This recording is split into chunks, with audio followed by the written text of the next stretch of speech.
দেখতে পাচ্ছেন বন্ধুরা। তো হ্যালো বন্ধুরা, আমি আপনাদের দেখাতে চলেছি যে আসলে কিভাবে এটিএম থেকে টাকা তোলা হয়। ঠিক আছে, ভিডিওটি দেখতে থাকো। তো বন্ধুরা, ভিডিও থেকে এটিএম থেকে টাকা তোলার জন্য ফার্স্ট এটিএম কার্ডটা আপনাদের ভিতরে ঢোকাতে হবে।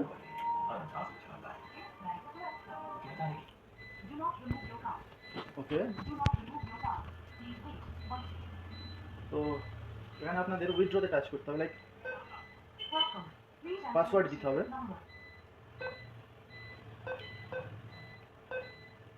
দেন কনফার্ম মারতে হবে।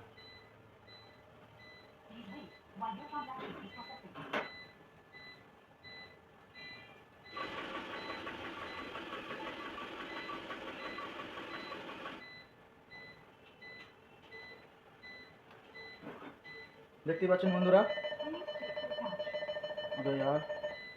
দেখতে পাচ্ছেন বন্ধুরা, এইমাত্র 9500 টাকা আমি তুলে নিলাম। তো বন্ধুরা, দেখতে পাচ্ছ আমার টাকা তোলা হয়ে গেছে। যারা যারা ভিডিওটি দেখেছেন পুরোপুরি, তো আশা করি এবার থেকে টাকা তুলতে পারবেন। ভিডিওটি ভালো লাগলে সাবস্ক্রাইব করে সাথে থাকবেন। ধন্যবাদ।